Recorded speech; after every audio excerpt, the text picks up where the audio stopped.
Iran के खौफनाक और तबाहकुन हमलों के बाद अमरीकी फ़ौजी अपनी एयर बेसिस छोड़कर सिविलियन आबादी में पनाह लेने लगे।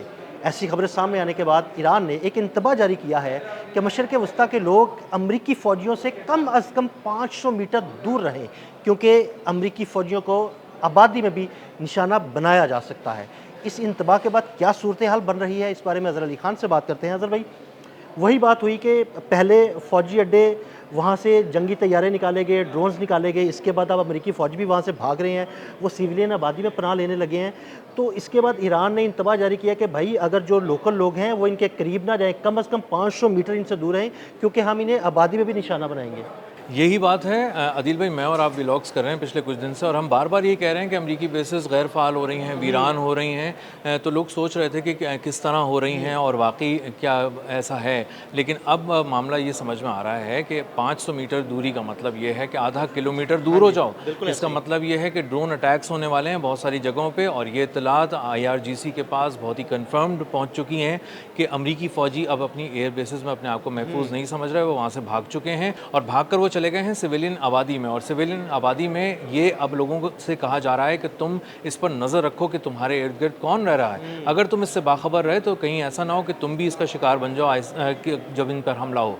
तो अब ये क्या कर रहे हैं, जब ये जाकर सिविलियन आबादी में छुप रहे हैं तो ये इन्होंने पहले की तरह की गलती कर रहे हैं।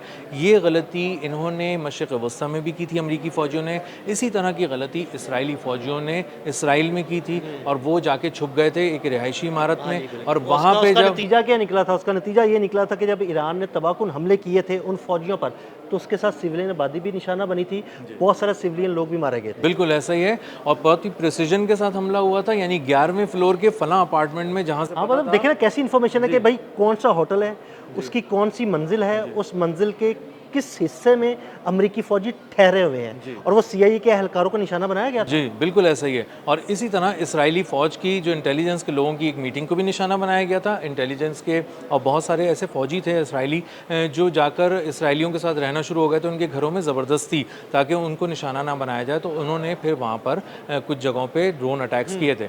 तो उसमें प्रिसीजन जो थी, उसमें जो कोऑर्डिनेट्स थे वो इतने खौफनाक थे, इतने एक्यूरेट थे कि उन्होंने इसराइल का दिमाग उड़ा दिया था। और उन्हें अंदाज़ा हो रहा था कि भाई हम किसी फ्लोर के किसी हिस्से पे महफूज नहीं है, यानी कोई इतना भी प्रेसाइज और एक्यूरेट हो सकता है तो किसी। कैसे ना कि एक्यूरेसी देखें, एक मंजिल के 4 कमरे हैं और ईरान को पता है कि उन 4 कमरों में से किस कमरे में अमेरिकी फौजी ठहरे हुए हैं। बिल्कुल ऐसा ही है, और उससे ही निशाना बनाया जाता उससे ही निशाना बनाया जाता था। उसके अलावा किसी जगह पे कोई किसी को नुकसान नहीं पहुंचता था।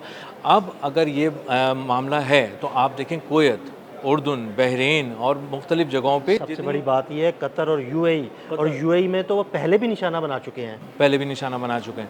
अब इसका मतलब क्या है? इसका मतलब सीधा सा ये है कि जिस जगह से हमला होगा उस जगह पे ईरान हमला करेगा, और वहाँ पे अब अमरीकी फ़ौजियों को निशाना बनाने की एक तसलसल शुरू कर दिया ईरान ने पिछले कुछ दिन के दौरान। और अब आप देखें कि इससे पहले आता था कि थार्ड उड़ा दिया, पैट्रियट उड़ा दिया, कोई वेयर हाउस उड़ा दिया, कमांड एंड कंट्रोल सेंटर उड़ा दिया। लेकिन मुझे ये लगता है कि अब ये कमांड एंड कंट्रोल सेंटर वहाँ से उठाकर सिविलियन आबादी में लेके जाएंगे, और अगर वो सिविलियन आबादी में लेके जाएंगे अपने कमांड एंड कंट्रोल सेंटर, तो वहाँ पर कमांड एंड कंट्रोल सेंटर्स को भी उड़ाया जाएगा। और जो कुछ भी जाएगा सिविलियन आबादी में, अब वो ये काउंट किया जाएगा कि ये अमरीकी फ़ौज है, और अमरीकी फ़ौज को निशाना बनाया जाएगा। और बहुत ही जितना भी प्रिसीजन के साथ निशाना बनाया जाए, कहीं ना कहीं ऐसा होता है कि कुछ लोग और ज़ख्मी हो सकते हैं। इसीलिए लोगों को ये बात बार बार दोहराई जा रही है, पैगाम दिया जा रहा है ईरानी पासदारान इनकलाब की जानिब से कि आप अपना फासला आधा किलोमीटर दूर रखें। आधा किलोमीटर दूर अगर कोई रख रहा है अपना फासला, तो मैं ये सोच रहा था कि एक बिल्डिंग है और एक होटल है, उसमें आधा किलोमीटर का फासला कैसे रखेंगे? इसका मतलब ये है कि लोग बहुत ज़्यादा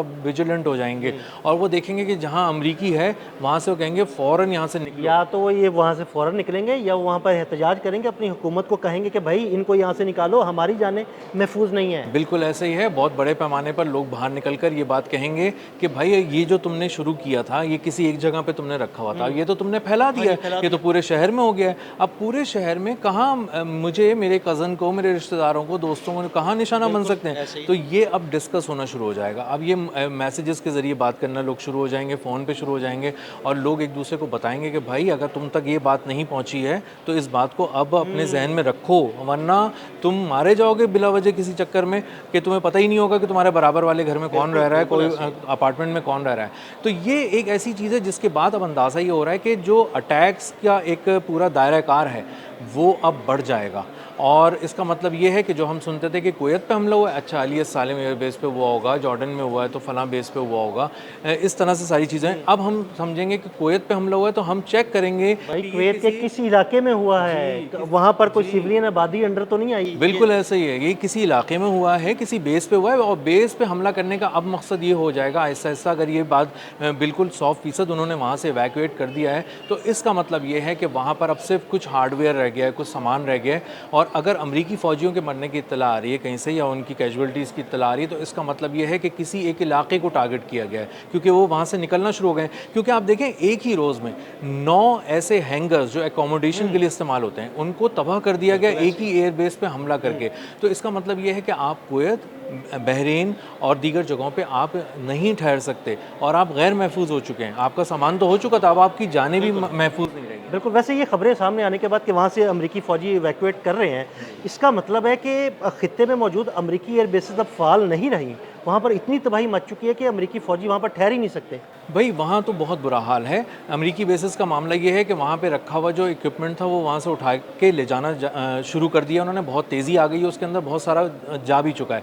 और उसकी वजह ये कि उसको संभालने के लिए, उसके दिफा के लिए, तो दिफाई निज़ाम की 3 तह दर तह लहरें बिछाई हुई थी, लेयर्स बिछाई हुई थी, वो सब तबाह हो गई हैं, बर्बाद हो गई हैं। तो इसका मतलब ये है कि अब 2 शिकार एक साथ होंगे। अब किसी भी एयरबेस पे 3 शिकार एक साथ होंगे। पहला शिकार वो दिफाई निज़ाम होगा जो उसको बचाने के लिए लगा है। दूसरा शिकार वो होगा जो वहाँ पे से इक्विपमेंट, कोई वेयर हाउस में कोई सामान, कोई चीज़, कोई तैयारा, कोई ड्रोन रखा है वो तबाह होगा। और उसके बाद वहाँ जो अमरीकी फ़ौजी ठहरे हुए हैं, और बेशक एयरबेस के लिए ठहरे हुए हैं लेकिन उनकी तादाद भी हज़ारों में होगी, तो अगर उनको निशाना बनाया जाता है और एक बड़ी जगह पर अटैक किया जाता है तो आपके लिए कुछ लाशें निकालना, कुछ ज़ख्मी कर देना किसी को कोई बहुत बड़ी बात नहीं है। वैसे सर भाई तीसरा नहीं, चौथा शिकार भी होगा, और चौथा शिकार उसके बाद होगा, और वो उस अड्डे से जुड़े हुए तमाम पावर प्लांट्स और साफ़ पानी के प्लांट्स वो उड़ाए जाएंगे ताकि बिजली और पानी की तरसील भी ख़त्म हो जाए। जी, हम कुवैत में ऐसा सुन रहे हैं ना कि वहाँ पे राशनिंग शुरू हो गई है, वहाँ बिजली अब इस तरह से अवेलेबल नहीं है जिस तरह से पहले थी, और पानी के भी मसाइल हो गए थे दरमियान में। तो अब अंदाज़ा ये हो रहा है कि जो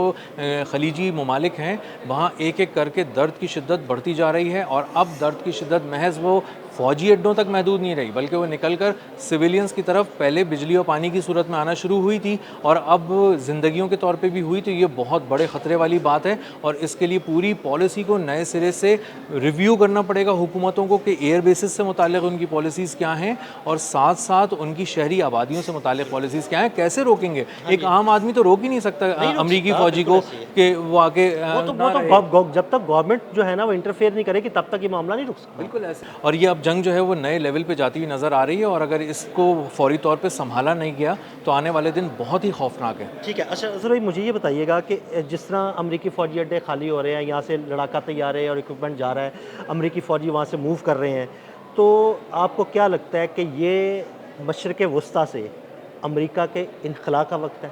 इनखला तो बहुत पहले हो चुका, और उसकी वजह ये कि उसके कदम उखड़ गए, उसका कॉन्फिडेंस छीन लिया। असल में ईरान ने कॉन्फिडेंस छीन लिया ना, आप तैयारे उड़ा सकते हैं ना, आपका दिफाई निज़ाम महफूज है, और अब आपके फ़ौजियों की ज़िंदगियाँ भी महफूज नहीं हैं। और इसका मतलब ये है कि आप मशरिक़ वस्ता के जिस मुल्क में भी खड़े होकर अपनी एयर बेस पर ये बात कर रहे हैं कि हम ईरान को तबाह कर देंगे, वो कह रहा है कि भाई तुम अपने आप को तो बचा लो, उसके बाद फिर तुम मुझे बचाना। तो इसका मतलब ये है कि उसके कदम उखड़ चुके हैं, उसका कॉन्फिडेंस छिन गया है, और अब वो कॉन्फिडेंट होकर ये नहीं कह सकता कि जॉर्डन मेरी बेहतरीन बेस है, मैं यहाँ से बिल्कुल महफूज हूँ और मेरे साथ जॉर्डन वाले भी महफूज हैं। अब जॉर्डन वाले भी फंस गए, पहले से एयर बेसिस तबाह हो रही थी, अब जॉर्डन वाले भी फंस गए। तो ये एक ऐसा मिलिट्री अलाइनमेंट ही पूरी तब्दील होकर रह गई है यूएस की, और इस पूरी पॉलिसी को अब रिव्यू किए जाना है, और कर भी रहे होंगे, लेकिन आने वाले दिनों में इसमें वाज़ेह तब्दीली नज़र आ रही है। बहुत शुक्रिया अज़हर भाई। अज़हर भाई ने बड़ी तफसील के साथ इस सारे मामले पर रोशनी डाली।